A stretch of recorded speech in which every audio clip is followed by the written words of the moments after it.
Good evening, boys and girls. Welcome back to the very last story time with Mr. Kepke for the school year. We're going to end with a great book entitled Sheila Rae the Brave.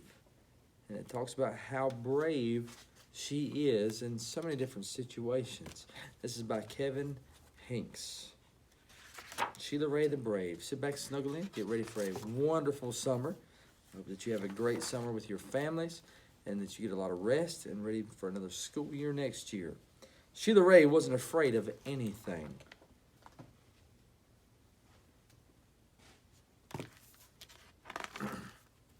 She wasn't afraid of the dark. She wasn't afraid of thunder or lightning. And she wasn't afraid of the big black dog at the end of the block.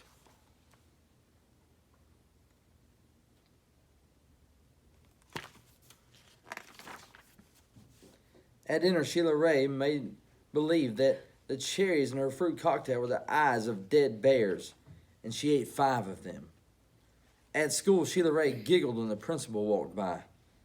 And when her classmate Wendell stole her jump rope during recess, Sheila Rae tied him up until the bell rang. "I'm very brave," Sheila Rae said, patting herself on the back.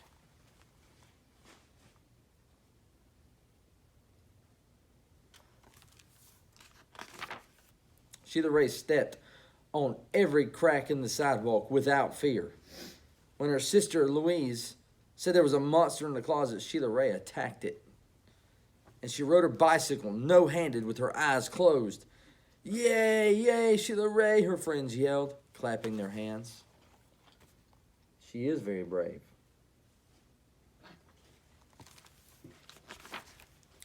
One day, Sheila Rae decided to walk home from school a new way.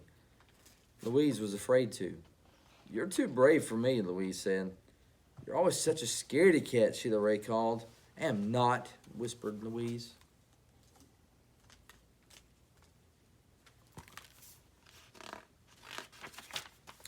Sheila Rae started off skipping. "I am brave," she sang. "I am fearless." She stepped on every crack. She walked backwards with her eyes closed.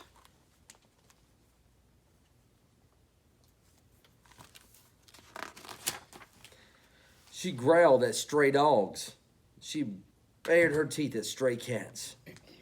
She pretended that the trees were evil creatures. She climbed up them and broke their fingers off. Snap, snap, snap.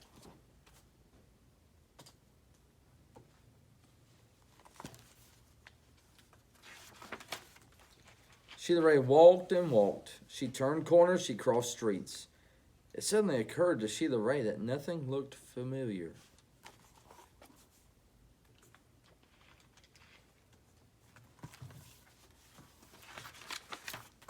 Sheila Rae heard frightening noises. They sounded worse than thunder. She thought horrible thoughts. They were worse than anything she had ever imagined. "I am brave," Sheila Rae tried to convince herself. "I am fearless." She looks a little worried now.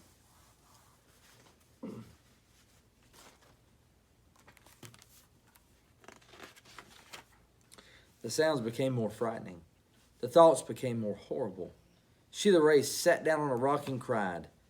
"Help," she sniffed. The thought of her mother and father and Louise. "Mother, father, Louise," she cried.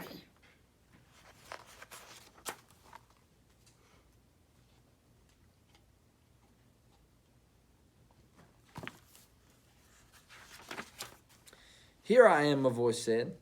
"Louise," Sheila Rae hugged her sister. "We are lost," Sheila Rae said. "No, we're not," said Louise. "I know the way home. Follow me."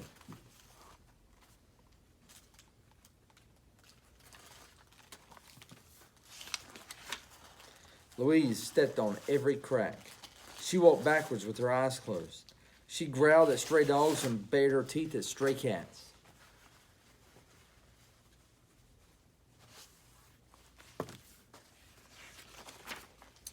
And she pretended that the trees were evil creatures, and she jumped up and broke their fingers off. Snap, snap, snap. Sheila Rae walked quietly behind her. They walked and walked, and they crossed streets, and they turned corners.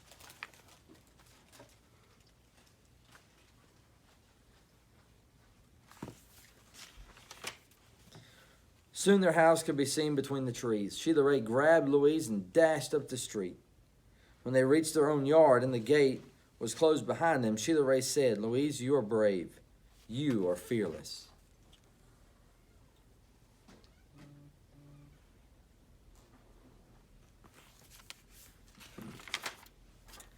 "We both are," said Louise, and they walked backwards into the house with their eyes closed.